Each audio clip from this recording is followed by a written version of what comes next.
अस्सलाम वालेकुम बच्चों। तो आज मैं आपको जो सबक लेने जा रहा हूँ वो है कार्नाटिक की दूसरी जंग। पहली जंग के मुतालिक मैं बता चुका हूँ। ये अब जो मैं बताने जा रहा हूँ वो कर्नाटक की दूसरी जंग है। अभी जो आप स्क्रीन पर देख रहे हैं ये है हमारा प्यारा भारत। सबसे पहले आपको इसके मुतालिक जानना होगा ये नक्शे में कहाँ है, वर्ल्ड मैप में किधर आता है। ज़रा गौर से देख लीजिएगा ये मैप। इसके बाद दूसरा जो मैप आपके सामने आ रहा है वो कर्नाटक का है। यही वो इलाका है, यही वो मैप के अंदर दिखाया गया है कि जंग कहाँ हुई थी। ये जो ग्रीन कलर में नज़र आ रहा है वही कर्नाटक का इलाका है, और इधर ग्रीन कलर के नीचे वो है ट्रावनकोर। गौर से देख लीजिए मैप, क्योंकि मैप रीडिंग सोशल साइंस में बहुत ही इम्पोर्टेंट है। तो ये दूसरी जंग शुरू इस तरह होती है कि वार ऑफ सक्सेशन शुरू हो जाता है।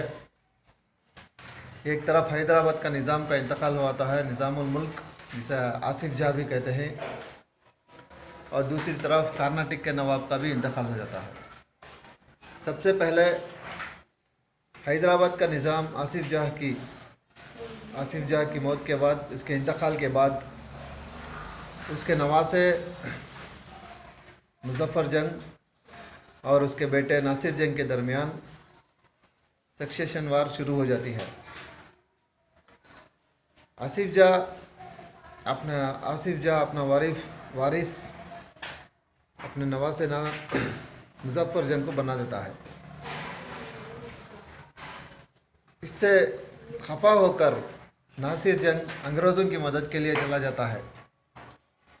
तो ऐसे हालात में मुज़फ़्फ़र जंग को भी एक अलाइड की ज़रूरत थी, एक दोस्त की ज़रूरत थी, तो वो फ्रेंच की तरफ चले जाता है।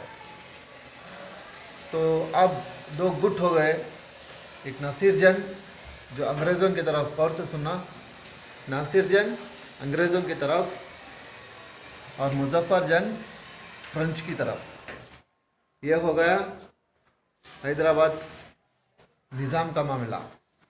अब कर्नाटक की तरफ बढ़ेंगे। कर्नाटक के नवाब का इंतकाल हो जाता है दोस्त अली का, तो उसका बेटा मोहम्मद अली और उसका दामाद चंदा साहब के दरमियान वार ऑफ सक्सेशन शुरू हो जाती है। तो ऐसे में चंदा साहब फ्रेंच की मदद की तरह राग़िब हो जाता है और मोहम्मद अली अंग्रेज़ों की तरफ चला जाता है। तो इस तरह तीनों पार्टियों का एक अलाइड हो गया, चंदा साहब, मुज़फ़्फ़र जंग और फ्रेंच। ये अच्छी तरह याद रख लीजिए, चंदा साहब, मुज़फ़्फ़र जंग और फ्रेंच। तो दूसरी तरफ नासिर जंग, अंग्रेज़ और मोहम्मद अली। तो सबसे पहले चंदा साहब और मुज़फ़्फ़र जंग मिलकर कर्नाटक पर हमला कर देते हैं और कर्नाटक के नवाब दोस्त अली के बेटे मोहम्मद अली को हरा देते हैं। हराकर अब कर्नाटक का नवाब चंदा साहब बन जाते हैं। तो इसका मामला थोड़ा हल हुआ। कर्नाटक का नवाब कौन बन गए? चंदा साहब। इसी तरह जंग में मुज़फ़्फ़र जंग और नासिर जंग के दरमियान में जब जंग होती है तो नासिर जंग का इंतकाल हो जाता है जंग के दरमियान। तो अब कोई बचा नहीं था, मुज़फ़्फ़र जंग हैदराबाद का निज़ाम बन बैठा। तो दोनों तरफ जीत फ्रेंच की हो रही थी। इधर हैदराबाद मिल गया, नीचे कर्नाटक मिल गया। तो इसी तरह अंग्रेज़ों का एक बहुत ही काबिल, चालाक, शातिर कमांडर रॉबर्ट क्लेव ने एक ऐसे चाल चल दी जिसकी वजह से जंग का पूरा पाला पलट गया। मौके का फ़ायदा उठाते हुए बहुत सारी फ़ौज के साथ रॉबर्ट क्लेव ने कर्नाटक पर हमला कर दिया जैसे ही कर्नाटक पर हमला हुआ और बहुत ही जल्द, बहुत ही चालाकी से, बहुत ही प्लानिंग से रॉबर्ट क्लेव ने चंदा साहब को हरा दिया और सारा का सारा कर्नाटक अंग्रेज़ों के कब्ज़े में आ गया और उसने मोहम्मद अली को वहाँ का कर्नाटक का नवाब बना दिया। एज ए पोपेट नवाब बना डाला तो पूरे बात अंग्रेज़ों के सुनना सुनोच। नवाब का मतलब उनो बन जा को अंग्रेज़ों की हुकूमत कर सकना है, सारी हुकूमत अंग्रेज़ों की 3600 खाली पोपेट के सका। तो इस तरह ये जंग का पाला एकदम अंग्रेज़ों की तरफ झुक गया था।